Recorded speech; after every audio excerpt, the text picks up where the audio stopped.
নমস্কার, আমি কৃত্তিবাস আবারও ফিরে এলাম খেলার জগতের সব খবর নিয়ে। মঙ্গলবার টি-20 বিশ্বকাপের জন্য 15 জন সদস্যের দল ঘোষণা করল বিসিসিআই। 15 জন সদস্যের দলে জায়গা পায়নি ভারতীয় দলের তারকা ওপেনার শুভমান গিল। প্রায় বছরখানেক পর দলে ফিরছেন ঋষভ পন্ত। সমগ্র প্রতীক্ষার অবসান ঘটিয়ে শেষমেশ আসন্ন টি-20 বিশ্বকাপে দল ঘোষণা করল বিসিসিআই। 15 জন মূল স্কোয়াডে সুযোগ পেলেন না তারকা খেলোয়াড় শুভমান গিল।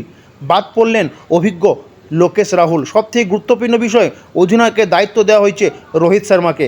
দলে রয়েছেন যশস্বী জয়সওয়াল, বিরাট কোহলি, সূর্যকুমার যাদব, ঋষভ পন্ত, সঞ্জু স্যামসন, হার্দিক পান্ডিয়া, শুভম দুবে, রবীন্দ্র জাদেজা, কুলদীপ যাদব, যুজবেন্দ্র চাহল, অক্ষর পটেল, আর্শদীপ সিং, জসপ্রীত বুমরাহ, মোহাম্মদ সিরাজ। ভারত কি পারবে 2023 সালে 50 ওভারে বিশ্বকাপের হারের যন্ত্রণাকে মেটাতে? এটাই এখন দেখার। বুধবার অর্থাৎ আজ দুই কিংসের লড়াই দেখবে গোটা ক্রিকেট সমর্থকরা। 2024 টাটা আইপিএল নিজেদেরকে বাঁচিয়ে রাখার লড়াইয়ে কতখানি প্রস্তুত কিংস ইলেভেন পাঞ্জাব? কারণ সামনে রয়েছে কঠিন প্রতিপক্ষ সিএসকে।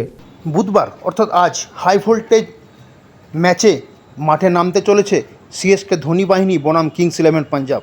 সিএসকে 9টি ম্যাচ খেলার পর পয়েন্টস টেবিলে তৃতীয় স্থানে রয়েছে। অন্যদিকে কিংস ইলেভেন পাঞ্জাব 6 পয়েন্ট নিয়ে রয়েছেন অষ্টম স্থানে। ম্যাচ সিএসকের কেন্দ্রবিন্দু থেকে দেখলে এতটা গুরুত্বপূর্ণ না হলেও কিংস ইলেভেন পাঞ্জাবকে যে কোনো উপায়ে ম্যাচে জয়লাভ করতেই হবে 2024 টাটা আইপিএলে নিজেদেরকে বাঁচিয়ে রাখার জন্য। আবারও কি আশুতোষ শর্মা, শশাঙ্ক সিংয়ের ওপর ভরসা রাখতে হবে কিংস ইলেভেন পাঞ্জাবকে, নাকি কোটি টাকার খেলোয়াড় স্যাম কারান গর্জে উঠবেন? এটা এখন দেখার। অন্যদিকে সিএসকের ধোনি বাহিনীর কাছেও এই ম্যাচটা খুবই গুরুত্বপূর্ণ। খেলার জগতের সব খবর পাওয়ার জন্য চোখ রাখুন খবর বাংলার পর্দায়। খবর বাংলা, খবরের খবরদারি।